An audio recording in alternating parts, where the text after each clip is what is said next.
News 18 પર કમોસમી માવઠાનું દમદાર coverage. Gir સોમનાથના ગ્રામ્ય વિસ્તારો હજુ પાણીમાં જોવા મળી રહ્યા છે। કોડીનારના ગ્રામ્ય વિસ્તારોમાં પહોંચ્યું છે ન્યૂઝ 18 ગુજરાતી। કોડીનારના નવા ગામમાં હજી પણ નથી ઓસર્યા પાણી। ખેતરોમાં રહેલ ઊભો પાક પાણીમાં ગરકાવ થયો છે તો ખેતરોમાં નદીની જેમ પાણી વહી રહ્યા છે। ખેતરમાં મગફળી તરતી જોવા મળી રહી છે।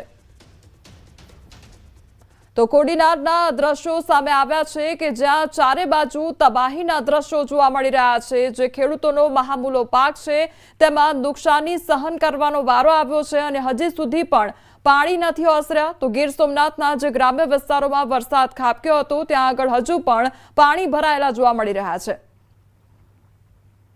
વરસાદની માઠી અસર ખેડૂતોના ખેતરોમાં જોવા મળી રહી છે। દ્રશ્યો છે ગીર સોમનાથના નવા ગામના પંથકના કે જ્યાં અનેક ખેતરો હાલમાં પણ એટલે કે 24 કલાક જેટલો સમય થઈ ગયો તેમ છતાં વરસાદ નથી પડ્યો અને વરસાદ ન પડવાના કારણે પણ હજી પાણી જે છે તે ઓસર્યા નથી। આપ દ્રશ્યો જોઈ શકો છો। અત્યારે હાલ અનેક એવા ખેતરો છે કે જ્યાં મગફળી વાવેલી છે, સોયાબીન અને ઘાસચારો જે છે તે દ્રશ્યમાન થઈ રહ્યા છે, પરંતુ આ તમામ વસ્તુ જે છે હવે ખેડૂતોને પાયમાલી તરફ લઈ જતી હોય તેવા દ્રશ્યો જોઈ શકાય છે।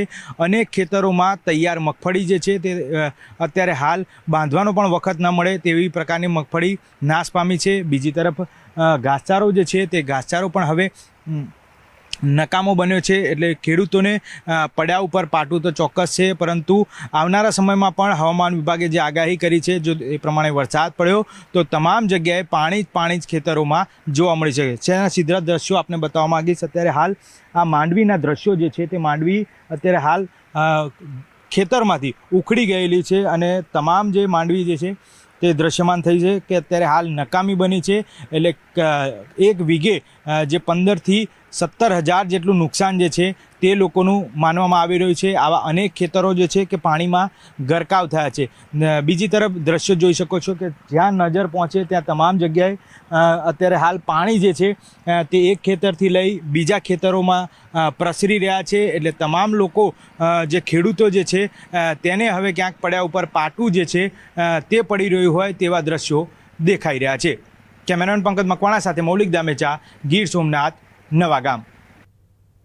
નવા વર્ષે ઘરે મહેમાનના આગમનથી લોકો ખુશ થાય છે। જો કે ગીર સોમનાથના એક પરિવારના ઘરે પધારેલા એક મહેમાનથી આખું પરિવાર ધ્રુજી ઉઠ્યો હતો। કોડીનારના આલીદર ગામમાં એક પરિવારના ઘર આંગણે એક નહીં પણ બે સિંહે ધામા નાખ્યા હતા। ગીરના મોંઘેરા મહેમાનની ઘર આંગણે મિજબાનીથી પરિવાર પણ થોડી વાર માટે ડરી ગયો હતો। તો વરસાદી માહોલ વચ્ચે બે ડાલામથા શિકાર કરી મિજબાની માણતા નજરે પડ્યા હતા। તો પરિવાર ઘરના પહેલા માળેથી દ્રશ્યો નિહાળી રહ્યા હતા।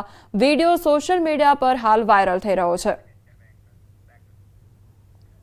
ગીર સોમનાથ ઉનાના મોટા ગામે દીપડાનો આતંક જોવા મળ્યો છે। મોડી રાત્રે બકરાઓના રહેણાંકમાં દીપડો ઘૂસ્યો હતો અને 4 થી 5 બકરાઓના મોત પણ નિપજ્યા છે। તો માલધારીને મોટું નુકસાન સહન કરવાનો વારો આવ્યો છે। માલધારી દ્વારા અવાજ કરતા દીપડો પલાયન થયો હતો।